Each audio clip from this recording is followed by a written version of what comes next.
Thank you for listening to this download of Start the Week, presented by Tom Sutcliffe. Hello. The future is notoriously disobedient. It rarely does what we expect or want it to, which isn't to say that some people aren't pretty good guessers. The novelist William Gibson is one. His hugely influential novel Neuromancer saw in 1984 what the internet might become and gave its unformed geography a name that stuck: cyberspace. We can only hope that his new novel Peripheral isn't as prescient, because its vision of London roughly 100 years from now is grim. Michel Faber appears a little gloomy about the planet too in his novel The Book of Strange New Things, seeing a planet under siege from natural catastrophe and social breakdown, and seeing it from a very distant perspective, a colony on another planet altogether. Judy, Wajcman, meanwhile, is interested in the future we actually find ourselves living in, that brave new world of time-compressing, labour-saving devices that has, paradoxically, left us more pressed for time than ever. We start, though, with Dominic Sandbrook, a historian of 20th century Britain and America, and now a kind of historian of imagined futures, if such a thing is possible. His series, Tomorrow's Worlds, is about science fiction on screen and on the page. Dominic, you inevitably start with the great truism about science fiction, that it is always about today. Yeah. Now, of course, all literature is about today. What gives science fiction the edge in dealing with anxieties and fears? I think what distinguishes science fiction, it's hard to sort of pin it down to a formula, and I don't think there is a formula. But I think what distinguishes it from what you might call sort of realist fiction, not that science fiction can't be realist, is the speculative element. And I think that speculative element is something that you sort of saw creeping in the 18th century, and then became much more pronounced in the 19th century with the advance of science and technology, as those issues began to sort of fascinate the Victorians. And in many ways, I think works of speculation, works that ask what if, have been the most interesting, rich, revealing mirror onto our modern experience, if you like, the experience of the World Wars, the Holocaust, the Cold War, and so on. I think much more so than, if you like, mainstream, in inverted commas, realist literary fiction. And that's obviously true of the cinema as well, where science fiction has been the dominant genre in terms of driving the cinema forward, technological and commercial expansion and so on. You've done a 4-part series, and you've divided it into sort of 4 subject matters: space, robots, aliens and time. Yeah. In every one of them, the same essential structure emerges, that speculative fiction or science fiction can go in 2 directions. It can go towards dystopia, or it can go towards hope. And hope for the future. I mean, that seems a very, very fixed thing, doesn't it, when you're imagining a different world? Well, I suppose when you imagine a different world, that there are 2 basic sort of angles from which you can approach it, the optimistic or the pessimistic. I mean, to some extent, I think the pessimistic is by far the more popular and the dominant, and that's because in any work of sort of entertainment or culture, we like conflict. We like difficulty and tension and grit and so on. So an imagined future in which everything turns out in a very jolly way, you know, there's no climate change, everybody's walking around being terribly nice to each other, would be unbelievably tedious as a novel, as a film or whatever. And I think there's a sort of titillation element to it. It's almost like scratching a scab. We love the idea in many ways. We love to be titillated by the idea that the future will be Blade Runner or some sort of Philip K. Dick style. Well, we do recently, but there's another strain in science fiction, isn't there, which is the escapist strain. Yes. And the hope that we might express our better selves. Yes, I mean, that's true particularly of things like Star Trek. Well, yes, but Star Trek is very much of its time. I mean, Star Trek is as a programme of the liberal 1960s. It reflects this sort of Americanising moral mission. It's the heyday of the Cold War. It's, you know, Captain Kirk and co going to other planets and saying, you know, we can educate you, we can improve you, and all of this sort of thing. But if you look at a show like Doctor Who, much longer running than Star Trek in many ways, Doctor Who is almost always dystopian in one way or another. They arrive on a planet, it looks nice, but underneath the surface it's being run by a giant slug who's only interested in profit or whatever. Those sort of anxieties crop up again and again. And if you go back to someone like Wells, H.G. Wells in the Edwardian period, you know, there's an enormous sense of doom and catastrophe that hangs over Wells's books. A sort of distrust of science, a fascination with science, but a distrust of it at the same time. Do you think of science fiction as a kind of social laboratory? I mean, it was, you know, we were talking about Star Trek, and it was possible for a white man to kiss a black woman on American television in 1968, but you had to go to outer space to do it. Yes, I think that's true. I think science fiction, a book that we talked about in the first episode of our series is Ursula K. Le Guin's The Left Hand of Darkness, which imagines a world in which people are ambisexual. They can be either male or female. And I think at the time, for a lot of readers, if you look at the response to that, the early reviews and so on, people were mystified by it or sort of bewildered or shocked. And I think that's the kind of image that it's hard, if you're doing a sort of a middle-class comedy of manners set in Camden Town, it's quite hard to explore that particular idea. But that sort of what-if element, by its nature, it's a very political element because it looks at what is and asks, well, why is it not otherwise? It could be otherwise. Your series concentrates fairly heavily on visual science fiction. I mean, it's a television programme. You have to have clips. But I wonder whether you feel that actually written science fiction really made the running. It certainly did initially, of course. I think in each of our episodes, there's one, if you like, foundational text actually buried deep down. It might be The Time Machine or The War of the Worlds or Frankenstein in the Robots episode, to which, when we did our interviews, a lot of the sort of screenwriters and directors and so on would often come back again and again to that and say, oh, that was the book that was at the back of our minds when we were making this. I mean, as you say, with a TV series, you're always falling back on the sort of cinematic, partly because producers hate nothing more than a camera scanning slowly across a page. But I think there's also a case that for sort of, as it were, science fiction enthusiasts, the written word is paramount.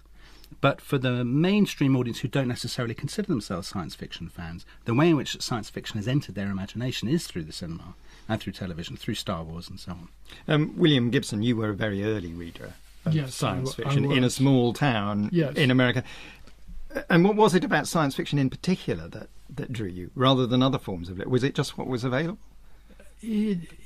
I moved to a small town when I was about 8 years old after my father's death in an accident. So I was just very traumatized kid to begin with. But the small town was one of those places in the United States where if you looked out one window, you were in the 20th century, and if you looked out the other, you were in the 18th.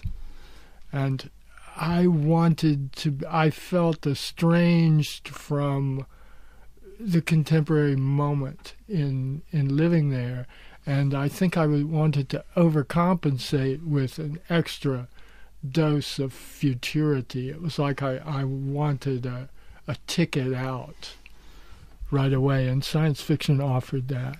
And it was available too, because yes. You could get it all the time in a steady stream. It was available, and it was below the radar of any adults or any authority. It was, considered less than anything. So it was, there was a freedom in that. There's this, a constant problem that science fiction has. Peter, in your novel, at one point says, I read a cheesy run-of-the-mill sci-fi story, but I read it when I was at an impressionable age. Mm-hmm. Is that true of your own experience, Michel? Faber? Well, when I was a kid, I read everything. It wasn't just science fiction. It was romance novels meant, for women, and thrillers and all the literature that was set by my school and so forth. So I was voraciously reading all sorts of text, just curious about how stories could be told. So you were a reading fan, not a science fiction fan? I was a reading fan, not a sci-fi fan per se. I was aware of the low esteem in which sci-fi was held, and I found it very poignant when I read this amazing interview with Kurt Vonnegut in Playboy magazine, back in the days when Playboy was, a proper magazine. We believe you. You were reading it for the interviews. Exactly. And he was saying that he wrote books for years, for decades, and every year a book would come out supposedly noting every worthwhile book that had been published that year, and his books were never on it because they were sci-fi and they were paperbacks, so they were condemned to be in these little sort of things in the drugstore that William would possibly have bought. with the yellow edges on the paper. And, yes. I mean, everything crying pulp. But, I mean, the ideas contained within them, very radical often. Yes. Those, and more radical than any mainstream fiction at the time. Judy Wajcman, you've written a little bit about the way in which science fiction writers can influence the way technology in particular turns out. There's a sort of anxiety, almost an anxiety about the freedom that science fiction writers have. Well, I want to slightly question what you just said about how radical the visions are. I mean, what worries me about a lot of science fiction, the dystopian science fiction on the one hand, I mean, it's as if the discussion is very polarised, as Dominique said, between on the one hand the sort of dystopian visions of science fiction and on the other hand the kind of Silicon Valley evangelists, and that it's either this sort of terrible future or this absolutely wonderful future full of promise.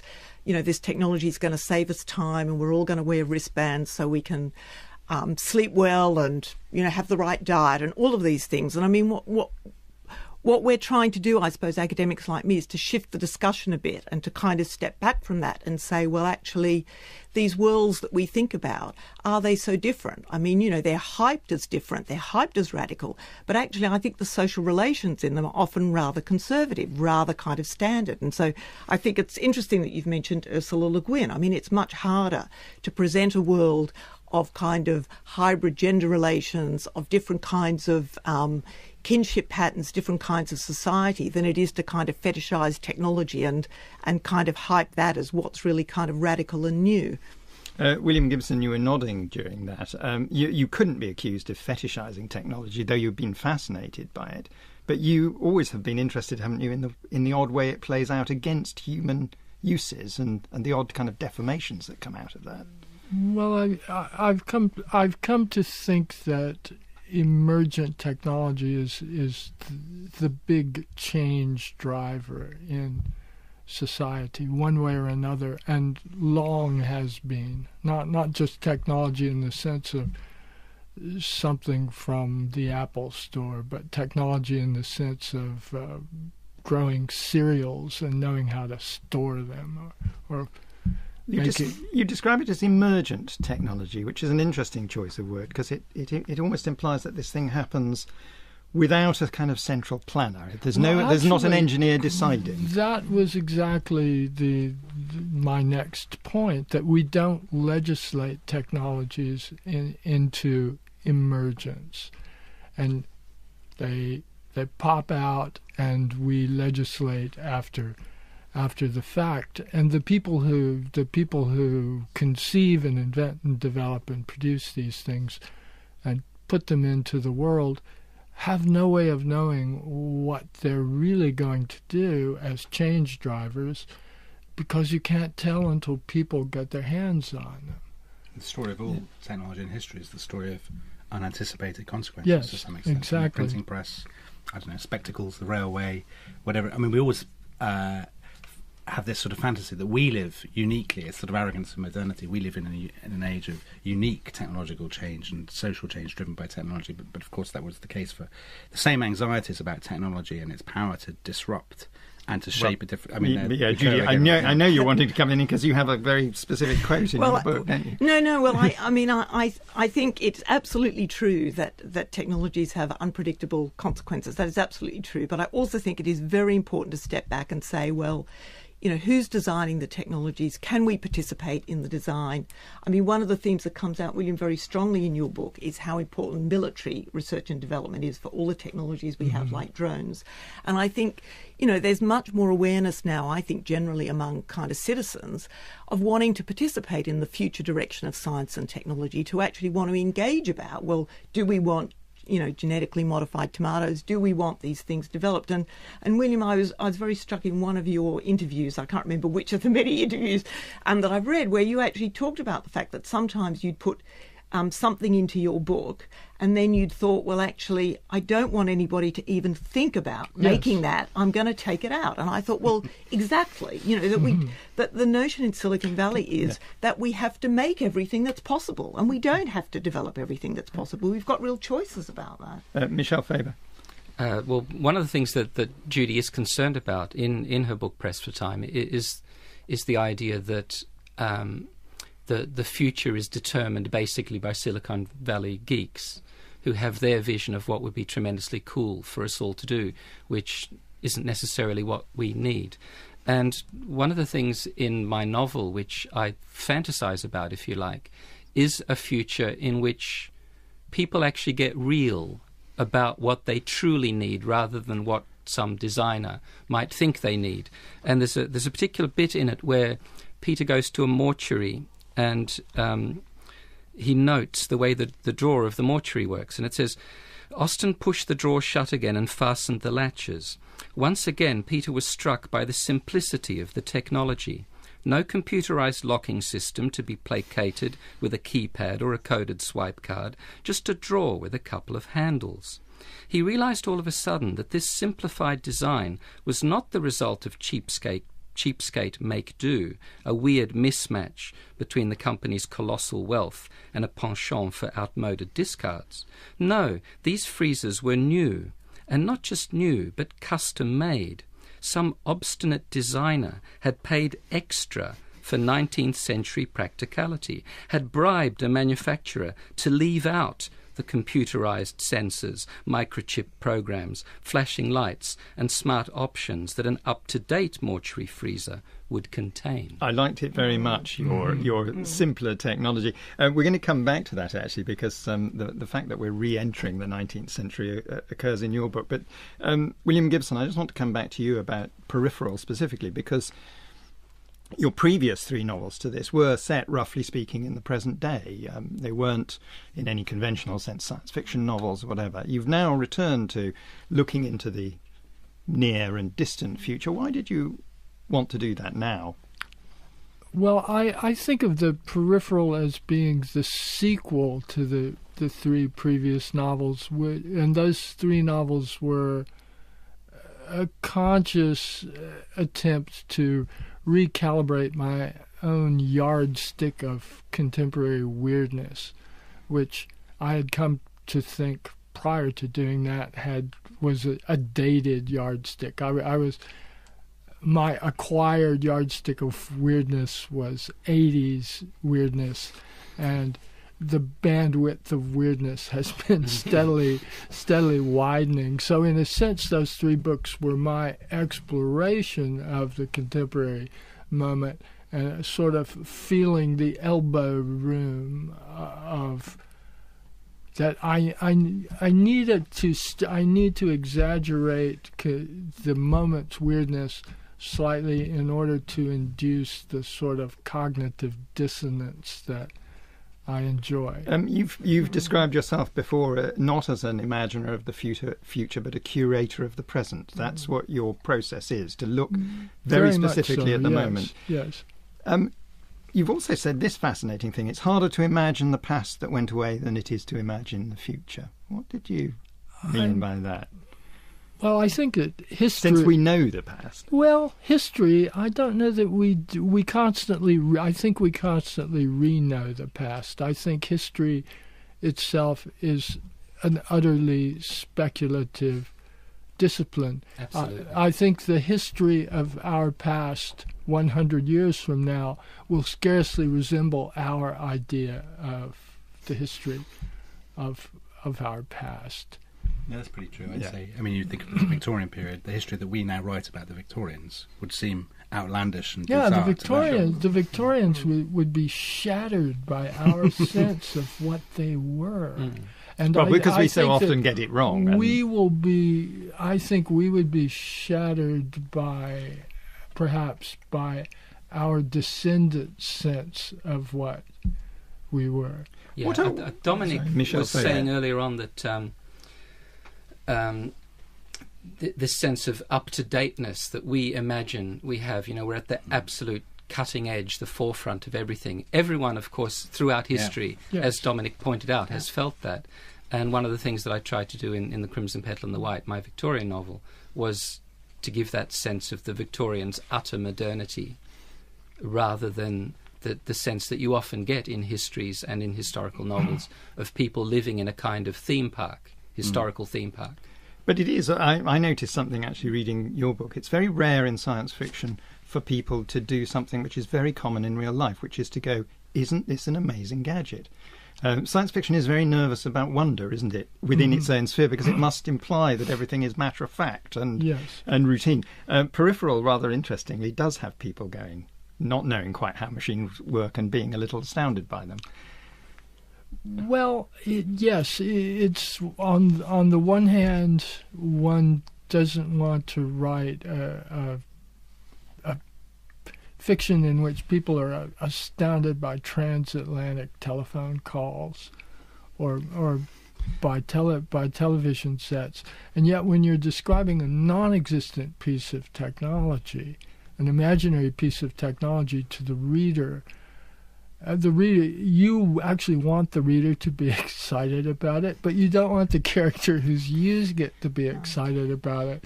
And there's often some very awkward authorial business around adjusting that. You said something very interesting once about the constraints with regard to imagining technology.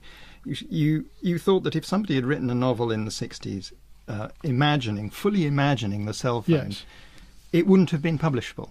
Now, clearly people, Dick Tracy had a wrist phone, so the idea was there, but you're talking about something else, aren't you? The idea was there, but the complexity of the experience. I imagine reading a novel in the 60s in which every point of view character's actions were constantly interrupted by this small device in their pocket that was combined a two-way radio with a television set with something called a computer that you didn't really understand, and so they're simultaneously getting all of these updates. They have no solitude. The complete lack of solitude would have baffled the reader in the 60s. Ali Smith's latest novel actually has a wonderful imagining, which is a Renaissance character coming to contemporary London and finding people obsessed with icons. He thinks they're kind of religiously obsessed. They're all staring downwards at illuminated panels. Judy Wajcman, this is very much your subject in a way, isn't it? Which is how technology... what we think technology is doing for us, and then what actually happens is the gap. I started studying mobile phones when they were quite new, which is amazingly kind of a recent phenomenon. And it is extraordinary how quickly they've been kind of naturalised or normalised. I think with all these technologies, when they're new, early adopters are very excited. We kind of give them kind of magical kind of powers. We're kind of intrigued by them. It's like email. And then it is extraordinary how quickly these technologies are integrated into everyday life.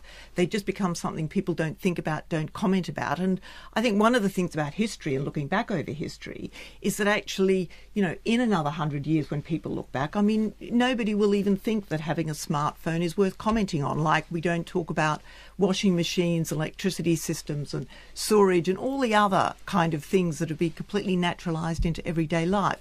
So I think all technologies go through these kind of phases of kind of when they're new and magic and shiny and adopted, and then when they're just kind of integrated. And I think, if you look at people's behaviour over this short period in terms of email, do you remember how we always answered email immediately? We were so excited it was an instant thing, and already I think people are developing all kinds of ways to deal with email, phone calls, in ways that make us less kind of vulnerable to them. Your book, Pressed for Time, is about this odd paradox that we've got all of these devices which are supposed to save time, and yet we report, though we may not necessarily feel, we report that we are more pressed for time than ever, that we're time-harried, that we don't have enough time. Yes, and I think that that's because we're living in this culture where we very much value busyness, speed, a life full of activities, that these are things that kind of now related to prestige, that whereas if you think about sort of aristocrats with leisure, if you think about, that high status used to be about not doing things, and that now actually,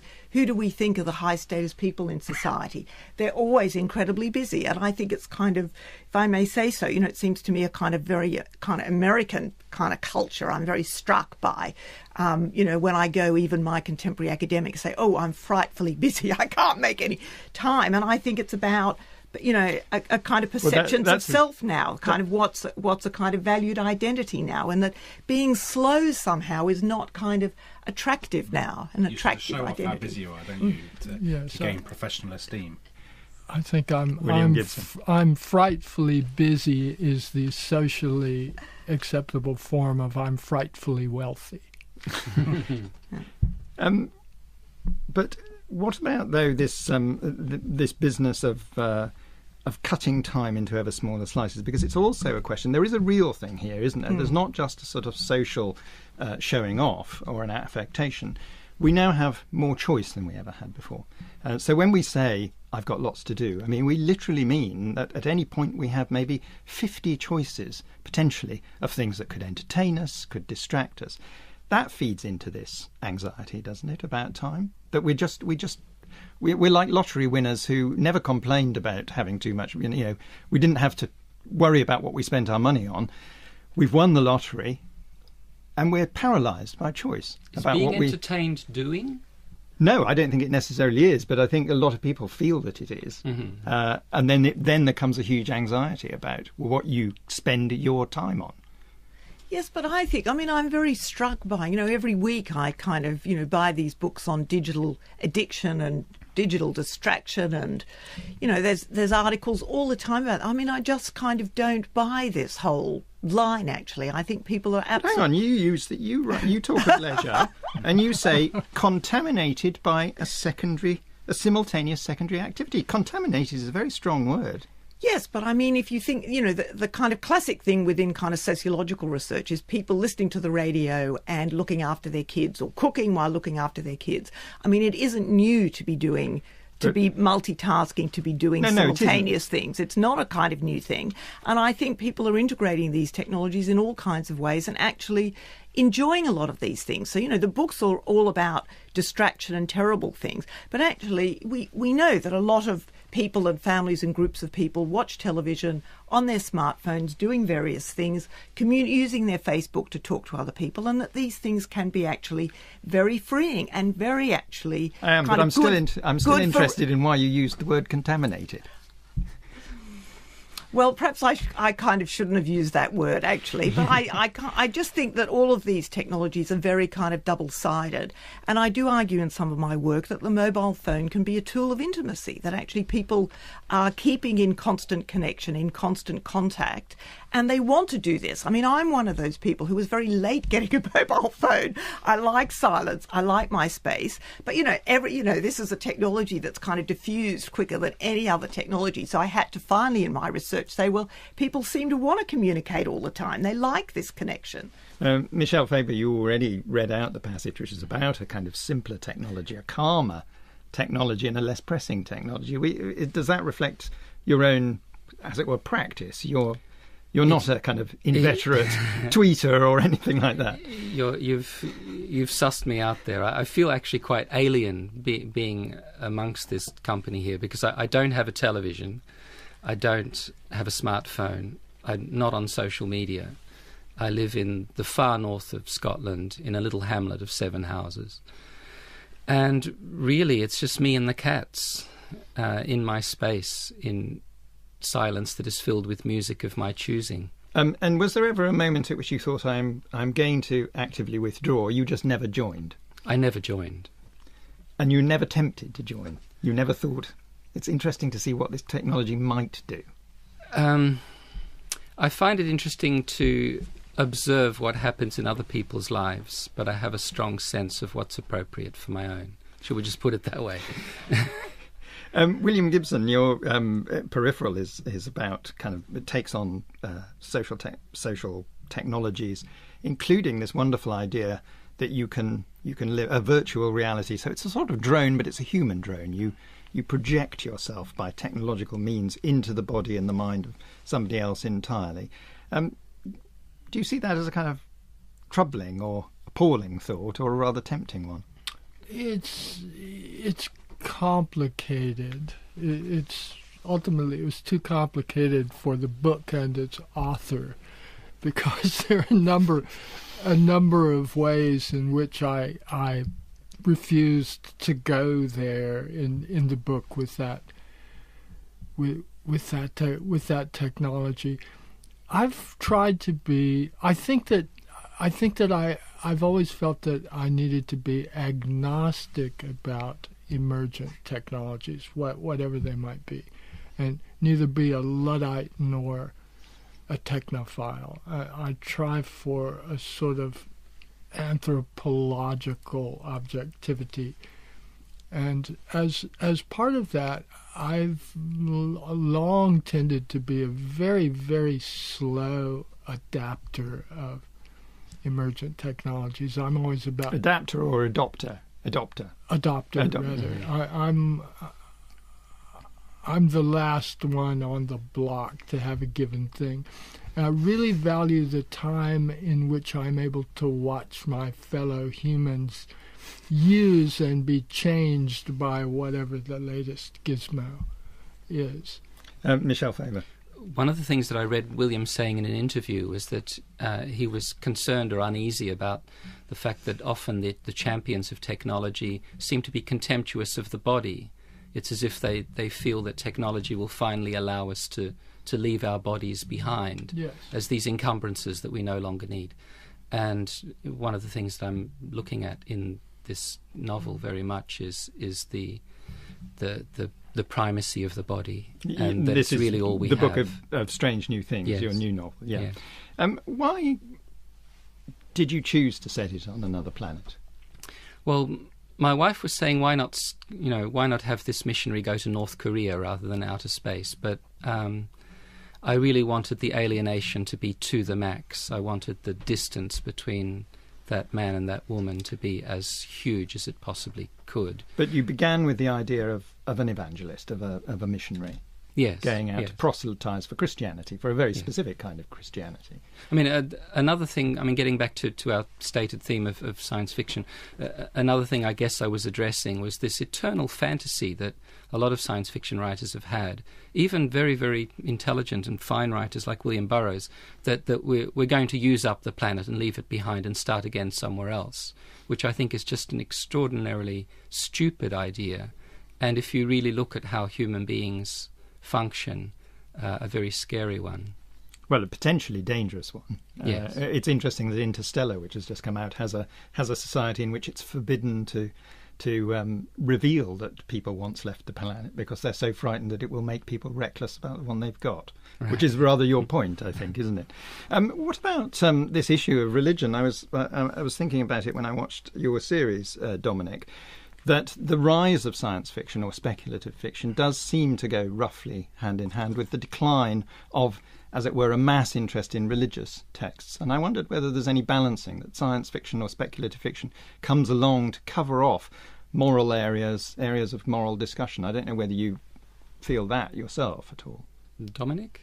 I think there's always been a strong spiritual element to science fiction. If you look at what a lot of people identify as one of the original foundational science fiction stories, Frankenstein, Mary Shelley's Frankenstein.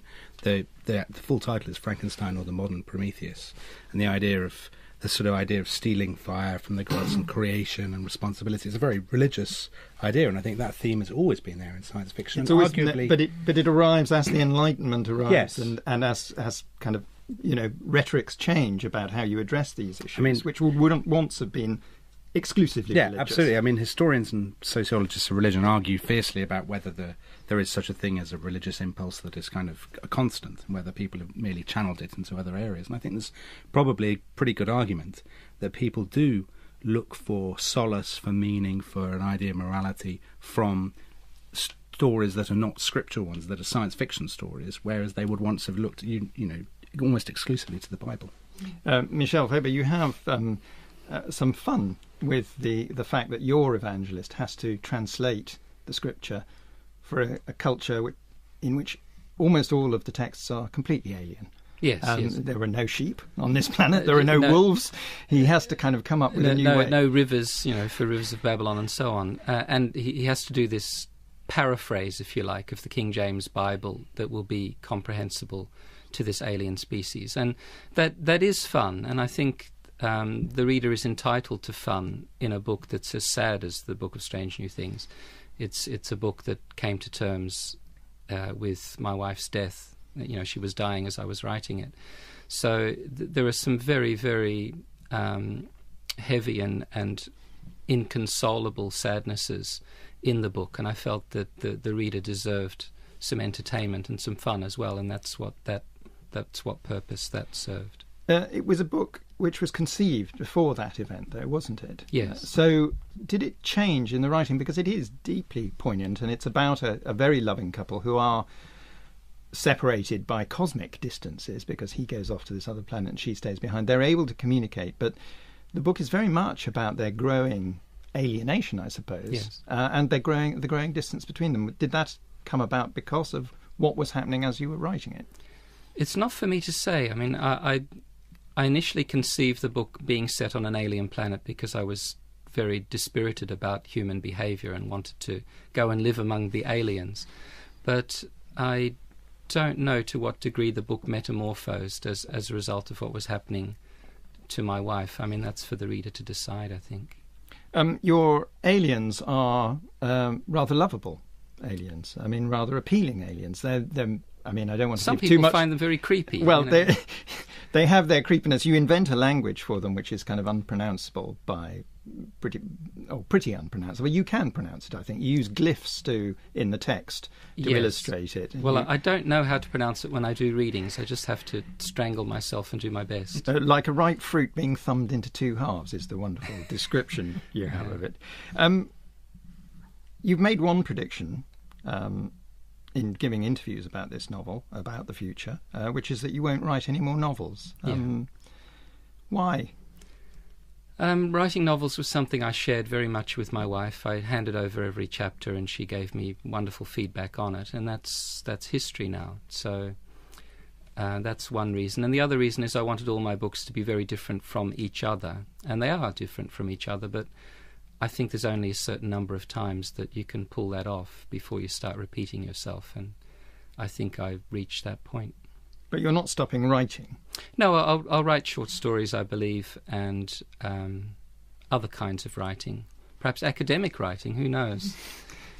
We'll see. I liked very much your the drabness of the future on your planet. I mean, when he arrives, Peter, he says, "I could be in a conference centre in Watford," which is a wonderfully grounding. I mean, he's in outer space, but it does ground him a bit. Why did you want him to have that flattening? And it links back to what you said about the technology as well. Well, I mean, Dominic would know very well that so many of these imagined futures are people flying around with jetpacks and everything works seamlessly. And of course, the real future tends to be rather more crap than that. Never any estate agents in Imagine. Exactly. And I wanted to take that to the max as well. There is also, though, a fabulous quality to the future that we actually have. I mean, people, when if you imagine somebody writing a novel in which people said, "Oh, well, it's on the cloud," or "I'm going to migrate to the cloud," there's a phrase which sounds fantastical and transcendent, but is matter of fact now. But it actually means that it's on a mainframe. Exactly. It's an estate agent term. Exactly. And when that mainframe is no longer functioning, the cloud will be non-existent. So everything that is up in the cloud will cease to exist. Do you all writers, do you think that formulation, the cloud, is a deception or an aspiration? Do you think that we're being fooled by it, or that we're being sold something? I think it's a bit of both. I think we're aspirational in the poetry of our description of next Wednesday, and that we're deceiving ourselves at the same time, or being deceived. Absolutely. I think we're in a period, actually, where there's incredible hype endlessly about new technology. I sort of can't believe how every new Apple phone is now news, and it's, news on BBC, it's news everywhere. This is kind of the production of new technology endlessly. And I think, actually, just in the last few years, people are stepping back and thinking about whether Google and Facebook and these, huge corporations, actually, that have been presented themselves as cool and the place to be, and where there's disruption and energy, whether actually it's time to step back from these companies and be a little more critical about the kind of futures that they're presenting to us. You're detecting that in science fiction too. Dave Eggers' The Circle, I think, is a very interesting example of a book that looks ahead at what a life like Google, without privacy, without any time off might actually be. Your book is very strong on privacy too. Peripheral. It's because of the future London. There is no privacy at all. No, only if you're extremely powerful and influential are you able to have the sort of privacy that a poor person would have had 30 years ago. I wonder whether, going back to the technology and the corporations, whether the Google Glass might be, as to use the lingo, the kind of tipping point where it goes down, because all the evidence is they poured enormous amounts of money into these things that basically people don't. There's a lot of consumer resistance to the idea of walking around with glasses where you can be searching the internet with your eye or whatever. I think most people think there's a sort of limit. I think there must be a limit. Yeah. But the point Judy is Wajcman. that actually these companies are trying to make the future. I mean, what they're doing every day is they're imagining a particular type of future and trying to produce the desire in us to want to buy these things, to want this future. And I think, of course, there are great limits to this. How is that different, though, from what every company... I mean, every company, through advertising, sells us an image of ourselves in the future where we have been emancipated by a bar of chocolate or the possession of a particular camera or going on a particular holiday. Let her answer because we're running out of time. Yeah, I think this has really shifted. I don't think there's ever been as much money and as much media and an endless selling of the products as there is now. I think if you go back 50 years, there's nothing like the kind of hype we've now got. Okay, well, we've run out of current time. We've got to head to the future now. Thank you to all of my guests. William Gibson, the author of Peripheral, Michel Faber, who's written the book of Strange New Things, Judy Wajcman, LSE professor and author of Press for Time, and historian Dominic Sandbrook. His series Tomorrow's Worlds, The Unearthly History of Science Fiction, is on BBC Two. Next week, evolution and extinction, no future. But for now, thank you and goodbye. There's more information about Start the Week on the programme's website. Go to bbc.co.uk, where you'll also find many more Radio 4 programmes you can download for free.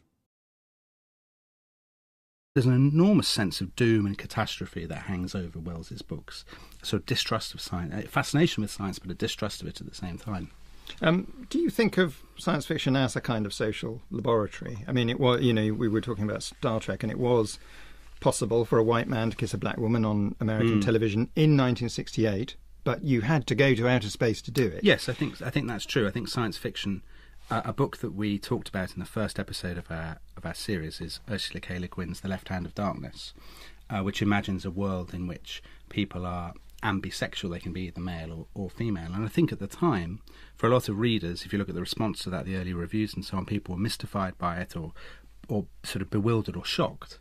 And I think that's the kind of image that it's hard, if you're doing a sort of a middle-class comedy of manners set in Camden Town, it's quite hard to explore that particular idea. But that sort of what-if element, by its nature, it's a very political element because it looks at what is and asks, well, why is it not otherwise? It could be otherwise. Your series concentrates fairly heavily on visual science fiction. Thank you for listening to this download of Start the Week, presented by Tom Sutcliffe. Hello. The future is notoriously disobedient. It rarely does what we expect or want it to, which isn't to say that some people aren't pretty good guessers. The novelist William Gibson is one. His hugely influential novel Neuromancer saw in 1984 what the internet might become and gave its unformed geography a name that stuck: cyberspace. We can only hope that his new novel Peripheral isn't as prescient, because its vision of London roughly 100 years from now is grim. Michel Faber appears a little gloomy about the planet too in his novel The Book of Strange New Things, seeing a planet under siege from natural catastrophe and social breakdown, and seeing it from a very distant perspective, a colony on another planet altogether. Judy Wajcman, meanwhile, is interested in the future we actually find ourselves living in, that brave new world of time-compressing, labour-saving devices that has, paradoxically, left us more pressed for time than ever. We start, though, with Dominic Sandbrook, a historian of 20th century Britain and America, and now a kind of historian of imagined futures, if such a thing is possible. His series, Tomorrow's Worlds, is about science fiction on screen and on the page. Dominic, you inevitably start with the great truism about science fiction, that it is always about today. Yeah. Now, of course, all literature is about today. What gives science fiction the edge in dealing with anxieties and fears. I think what distinguishes, science fiction, it's hard to sort of pin it down to a formula, and I don't think there is a formula. But I think what distinguishes it from what you might call sort of realist fiction, not that science fiction can't be realist, is the speculative element. And I think that speculative element is something that you sort of saw creeping in the 18th century and then became much more pronounced in the 19th century with the advance of science and technology as those issues began to sort of fascinate the Victorians. And in many ways, I think works of speculation, works that ask what if, have been the most interesting, rich, revealing mirror onto our modern experience, if you like, the experience of the World Wars, the Holocaust, the Cold War, and so on. I think much more so than, if you like, mainstream, in inverted commas, realist literary fiction. And that's obviously true of the cinema as well, where science fiction has been the dominant genre in terms of driving the cinema forward, technological and commercial expansion and so on. You've done a 4-part series and you've divided it into sort of 4 subject matters: space, robots, aliens and time. Yeah. In every one of them, the same essential structure emerges, that speculative fiction or science fiction can go in 2 directions. It can go towards dystopia or it can go towards hope. And hope for the future. I mean, that seems a very, very fixed thing, doesn't it, when you're imagining a different world? Well, I suppose when you imagine a different world, that there are 2 basic sort of angles from which you can approach it, the optimistic or the pessimistic.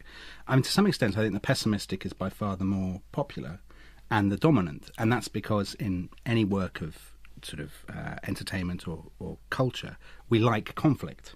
We like difficulty and tension and grit and so on. So an imagined future in which everything turns out in a very jolly way, you know, there's no climate change, everybody's walking around being terribly nice to each other, would be unbelievably tedious as a novel, as a film or whatever. And I think there's a sort of titillation element to it. It's almost like scratching a scab. We love the idea in many ways. We love to be titillated by the idea that the future will be Blade Runner or some sort of Philip K. Dick style. Well, we do recently, but there's another strain in science fiction, isn't there, which is the escapist strain. Yes. And the hope that we might express our better selves. Yes, I mean, that's true particularly of things like Star Trek. Well, yes, but Star Trek is very much of its time. I mean, Star Trek is as a programme of the liberal 1960s. It reflects this sort of Americanising moral mission. It's the heyday of the Cold War.